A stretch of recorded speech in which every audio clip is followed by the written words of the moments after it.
भाकरवडी. भाकरवडी कशी बनवायची? भाकरवडी अशी बनवायची, एकदम इझी आणि सोप्या पद्धतीने. तर त्यासाठी भाकरवडी बनवण्यासाठी मी घेतला 1 कप मैदा, तसंच त्याच्यामध्ये टाकलं 2 चम्मच म्हणजे थोडंसं 2 मोठे चम्मच बेसन आणि त्याच्यामध्ये थोडंसं कॅरम सीड्स म्हणजे ओवा टाकला. थोडंसं मीठ, चवीपुरतं मीठ टाकलं.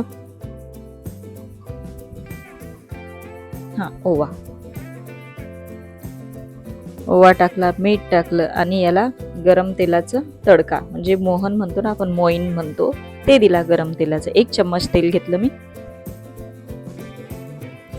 हा मोठा चम्मच आहे. 1 छोटा चम्मच असं तेल घेतलं. त्याला छान असं कडकडीत गरम केलं आणि ते याच्यामध्ये टाकलं. आणि आता याला भिजवून घ्यायचं. हे पीठ भिजवून घेतलं.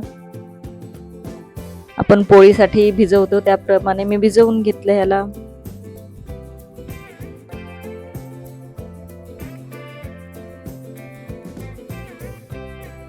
एकदमच इझी आणि सोप्या पद्धतीने बनते ही भाकरवडी. असं वाटलंच नव्हतं मला एवढी झटपट बनते.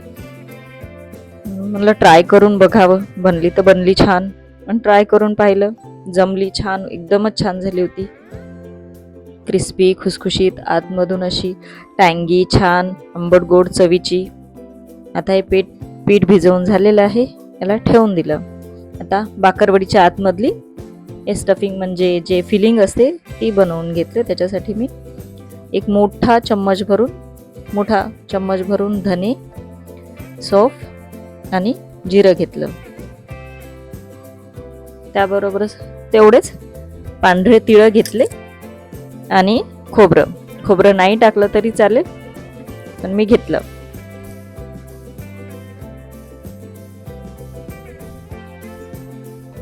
खोबरं टाकलं तरी छान वाटतं, नाही टाकलं तरी ठीक आहे.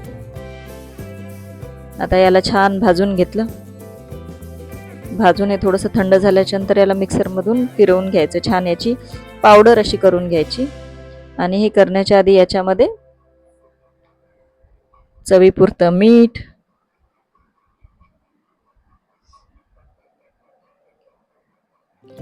पिठामध्ये मीठ टाकलेलं आहे म्हणून याच्यामध्ये जरा म्हणजे फक्त चवीपुरतं टाकायचं, जास्त नाही टाकायचं मीठ, नाहीतर खारट होऊन जाईल म्हणून. तर याच्यामध्ये साखर टाकायची. भाकरवडी थोडीशी अशी आंबट गोड टाईप असते ना, गोड, तिखट, आंबट सगळ्या चवी असतात त्याच्यामध्ये.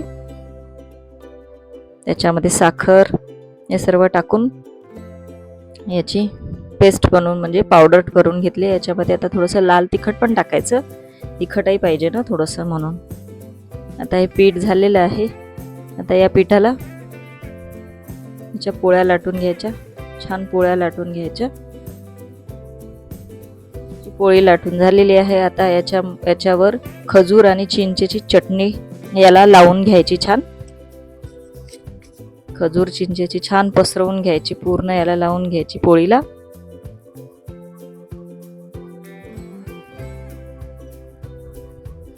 ह्याच्याने छान आंबटसर असा आंबटपणा येतो चिंचेची चटणी. आणि जे मिश्रण आहे ते पावडर असं झालेलं आहे ना, हे याला छान चिपकूनही बसतं. खूप छान बनते याच्याने भाकरवडी. मेन इन्ग्रेडियंट म्हणाल तर हाच आहे.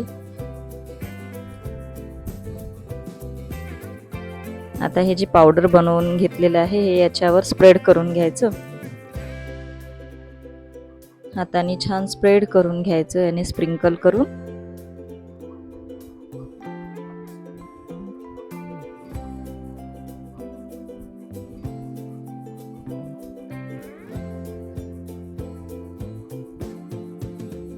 आता याला छान रोल करून घ्यायचं भाकरवडीच्या शेपमध्ये. भाकरवड्या खूप साऱ्या प्रकार म्हणजे साईजच्या असतात, छोट्या मोठ्या एकदम अशा. मी अशा छोट्या बनवलेल्या आहेत. सर्वांनाच खूप आवडतात भाकरवड्या. आता याला रोल करून घ्यायचं.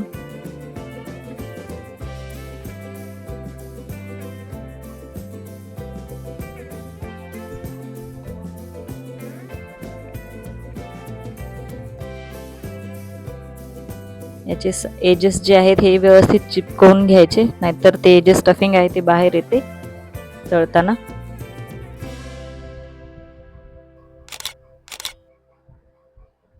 जर झालं भाकरवड्याच्या साईजमध्ये आकारामध्ये याला कापून घ्यायचं. या अशाच होतात. मग आपण याला हाताने थोडंसं गोल करायचं आणि हे असं झाल्यामुळे ह्याच्यातली जी स्टफिंग आहे ती तळताना बाहेर नाही येत. अशा आकाराच्या कापून घ्यायच्या सगळ्या भाकरवड्या आणि आता बस फ्राय करून घ्यायच्या.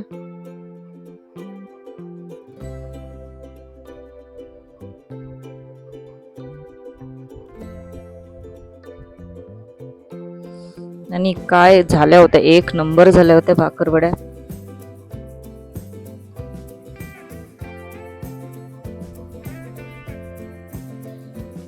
आणि याला फ्राय करून घ्यायचं. छान ब्राऊन असा, छान लालसर ब्राऊन असा कलर येतपर्यंत याला फ्राय करून घ्यायचं. मंद आचेवर फ्राय करायचं, म्हणजे आतमध्ये पर्यंत हे छान क्रिस्प होतात.